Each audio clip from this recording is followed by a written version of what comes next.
Now to the war between Israel and Hamas. Israel is creeping closer to a military assault on Rafah, despite warnings not to invade this last civilian enclave. But Israel says they must to get to the last Hamas battalions. The Biden administration has paused the delivery of weapons to Israel over concerns that they will be used on Rafah. This as negotiations for a ceasefire continue. ABC's Im Nguyen has the latest. In the face of President Biden's threat to withhold weapons from Israel, Prime Minister Netanyahu is staying the course, saying if we have to stand alone, we will stand alone. That response exacerbating tensions between Israel and the White House.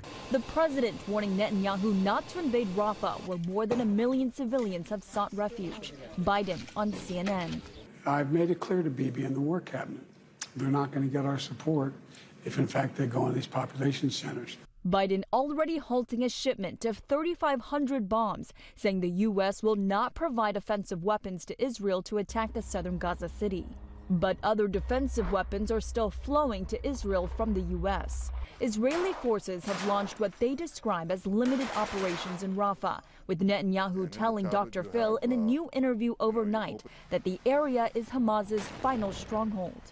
We've destroyed about 20 battalions of the Hamas's 24 terrorist battalions. We have another 4 to go there in Rafah. And that's why we want to go into Rafah, because we can't leave them there. It comes as ceasefire talks have stalled, with Israel and Hamas at odds over the parameters of a potential agreement. The U.S. also making it clear any deal must apply to all of Gaza, but Israel apparently pushing for it to exclude Rafah. A major military operation in Rafah would further weaken Israel's standing in the world, would further create distance from its partners in the region, who actually share Israel's goal of seeing Hamas defeated. The White House opposing an Israeli ground invasion in Rafah unless there's a credible humanitarian plan to protect the civilians there. But so far, Israel has not revealed one and vows to move ahead in its military operations. Im Nguyen, ABC News, Washington.